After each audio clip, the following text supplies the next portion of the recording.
দর্শকরা ইতিমধ্যে আপনারা জেনে গেছেন স্পা সেন্টার বিতর্ক নিয়ে শিলচর মেডিকেল কলেজের অধ্যক্ষ ভাস্কর গুপ্ত কি বলেছেন আপনারা জেনে গেছেন। তো আমি এখানে একটু আলোচনা করব যে এগ্রিমেন্টটা হয়েছে ভাস্কর গুপ্তের সঙ্গে, যিনি ভাড়া নিয়েছিলেন যে ঘরটা, তা এগ্রিমেন্টটা কী আছে এটা একটু আমি আপনাদের সামনে আনতে চাই। হীরক দেবনাথ, আলোচনা স্টুডিও উল্টো দিকে, হীরক দেবনাথের সঙ্গে, যিনি স্পা সেন্টারটির মালিক, তার সঙ্গে ভাস্কর গুপ্তের ঠিক নয়, এই সেন্টারটার বা এই ঘরটার মালিক হলেন যেখানে স্পা সেন্টারটি ছিল, যেখানে ভাড়া নিয়েছেন, সেই ভাড়া ঘরটির মালিক হলেন ভাস্কর গুপ্তের স্ত্রী শর্মিষ্ঠা দেব। এটা আপনারা জেনে গেছেন হয়তো, ইতিমধ্যে আমি আমার চ্যানেলে ভিডিওটি আপনার দিয়েছিলাম।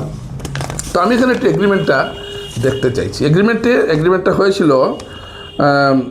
হয়েছিল গত 2025 সালের 8 সেপ্টেম্বর হয়েছিল 2025 সালের, 3 বছরের জন্য এই ঘরটা এগ্রিমেন্ট হয়েছিল শর্মিষ্ঠা গুপ্ত এবং হীরক দেবনাথের মধ্যে, এবং 2028 সালের 7 সেপ্টেম্বর অবধি এগ্রিমেন্টটা ছিল। অর্থাৎ 1 বছরও হয়নি এই ঘরটা ভাড়া নেওয়ার, এবং অ্যাডভান্স হিসাবে 2,60,000 টাকা দেওয়া হয়েছিল অ্যাডভান্স হিসাবে, এবং এটা কোনো ইন্টারেস্ট নয়, যখন ঘর ছাড়া হবে তখন এই টাকাটা ঘুরিয়ে দেওয়া হবে।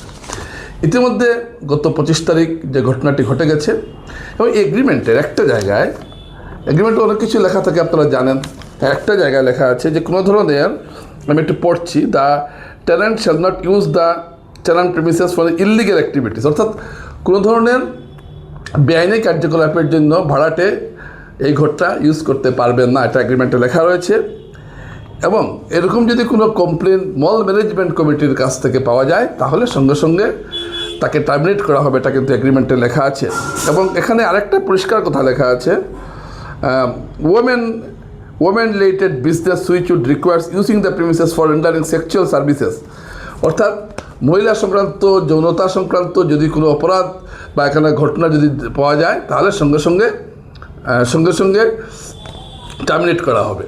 এবং মল ম্যানেজমেন্ট কমিটি যখন এই ব্যাপারে, যেহেতু ইম্পেরিয়াল মলটা একটা মল, এবং এখানে ভাস্কর গুপ্তের স্ত্রী একটা ঘর নিয়েছিলেন, এবং সেই ঘর গত 7 সেপ্টেম্বর ভাড়া দেওয়া হয়েছিল। তো এখানে এই কথাটা পরিষ্কারভাবে লেখা আছে, আমরা দেখতে পাচ্ছি এগ্রিমেন্টের উপর।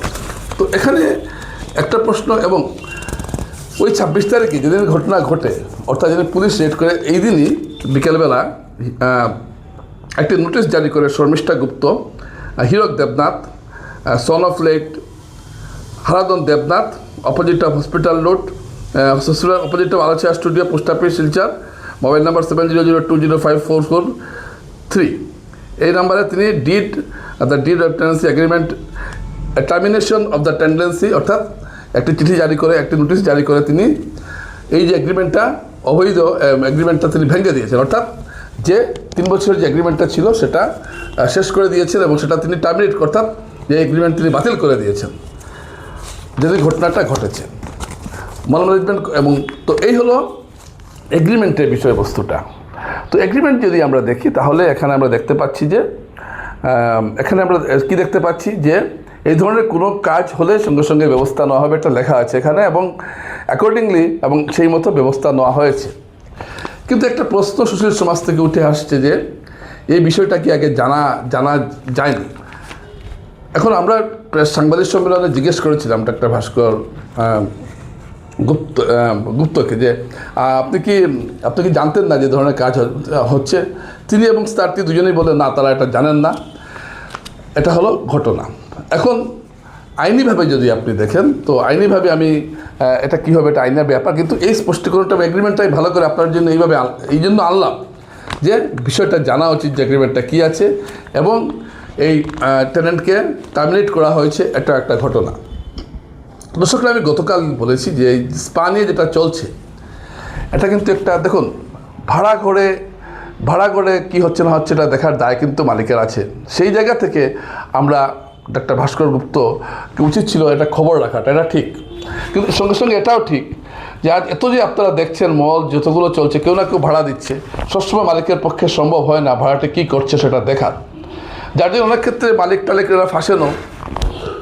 কিন্তু স্পা সংক্রান্ত যে ঘটনাগুলো ঘটছে এর মূল কারণটা আমাদের খুঁজে বের করতে হবে। এটা হলো একটা সামাজিক একটা ব্যবস্থা তৈরি হয়েছে এখন, এটা সারা পৃথিবীতে চলছে এবং ভারতও এর থেকে বাদ নেই। এবং সেক্স ট্যুরিজমের যে কথাটা আমি বারবার বলছি, এবং এটাতে সরকারও উৎসাহিত করছে, সব সরকারই করছে, শুধু ভারত সরকার নয়। আপনি থাইল্যান্ড, মালয়েশিয়া থেকে শুরু করে ইন্দোনেশিয়া সব সরকার এটাকে উৎসাহিত করছে, কারণ এতে বিদেশি পর্যটক আকর্ষণ হয়। তো এটা কিন্তু আমরা চাইবো যে আমাদের শহরে যাতে এসব না হোক, কিন্তু শিলচর শহরে ব্যাঙের ছাতার মতো কিন্তু গজিয়ে উঠছে এ ধরনের অবৈধ পার্লার, বিউটি পার্লারের আড়ালে, যার ফলে যারা যারা ঠিক যারা পার্লারের কাজ করেন বা জানেন তারা পড়েছেন সমস্যায়। তো দেখুন, এই বিষয়টা হলো আমরা সচেতন হতে হবে, সামাজিকভাবে আমাদের সচেতন হতে হবে, না হলে কিন্তু এগুলো আটকানো খুবই কঠিন কাজ। এবং আপনি যদি এবং কেন এটা হচ্ছে ভেতরে যেতে হবে। স্পা মালিকদের বা যিনি স্পা চালাচ্ছেন তাকে ধরে বা তাকে একদম জেলে পুরেও এই সমস্যার সমাধান হবে না, যদি সামাজিকভাবে এটাকে নিয়ন্ত্রণ না করা যায় বা প্রতিরোধ না করা যায়। তো আজকে এই যে স্পা সেন্টার নিয়ে এত বিতর্ক হচ্ছে, আমি আরেকটা জিনিস লক্ষ্য করলাম, সোশ্যাল মিডিয়ায় কেউ কেউ নিজেরা বিচারক বনে গেছেন। আমি জানি বড় কারো নাম থাকলে সেই নামটা নিয়ে চর্চা বেশি হবে, কিন্তু একজনের নাম উঠে এলো বা পুলিশ জেরা করলো বলে তাকে পান্ডা বানিয়ে দেওয়া, তিনিই করছেন, এই ধরনের যে এটাকে বলে মিডিয়া ট্রায়াল, আমি জেনে কথা বলবো, আমি তথ্য সংগ্রহ করে কথা বলবো, এটাই হলো আমাদের কাজ। তো আমি যদি প্রথমেই একজনকে বানিয়ে দিই যে না তিনি এটা একজন অভিযুক্ত, মানে এটা নয় যে তিনি দোষী। দূষিত কে দোষী নির্দোষী সেটা আদালত বলবে, আমরা কেউ, আমি বা আপনাকে বলার কেউ নেই। কিন্তু আমার মনে হয় যারা এখন থেকে যারা স্পা ভাড়া দিয়েছেন যেসব মালিকরা, আপনারা ভালো করে খবর নিন যে আপনি যে ভাড়া যাকে দিয়েছেন তিনি ঠিক স্পার কাজ করছেন না ভিতরে অন্য কিছু করছেন, এই খবর নেওয়াটা খুব জরুরি। নাহলে আজকের বিতর্কটা এতটাই বিতর্কিত হয়ে উঠেছে বিষয়টা, যে মানে একজন সম্মানিত ব্যক্তির নামও এখানে জড়িয়েছে। দেখ, আজকে তিনি স্পষ্টীকরণ দিয়েছেন, তারপরে হয়তো এই ব্যাপারে অনেকটাই মানুষ বুঝতে পারবেন। কিন্তু আমার প্রশ্ন সেই জায়গায় নয়, আমার প্রশ্ন হলো সামাজিকভাবে কীভাবে এইগুলো প্রবণতাকে আটকানো যায়, যদিও সেটা খুব কঠিন কাজ, কারণ এখন সমাজে নৈতিকতার কোনো মূল্য নেই। মানুষ এখন আর নীতির ধার ধারে না, কীভাবে টাকা কামাতে হয় সেটাই হলো বড় কথা। এইরকম টাকা সর্বস্ব সমাজে, টাকার পেছনে যে ছুটছে যে সমাজ, সেখানে এসব নৈতিকতার মান আমরা সোশ্যাল মিডিয়া কিছু বলবো, কিন্তু যারা কমেন্ট করছেন বা যারা এর মধ্যে সিংহভাগে কিন্তু মনে মনে চান এ ধরনের ঘটনা ঘটুক, নাহলে এগুলো এত কাস্টমার আসে কোথা থেকে? এই সমাজ থেকেই তো আসছে। এই যে এত গ্রাহক, এত পার্লার, এখানে যাচ্ছে কারা?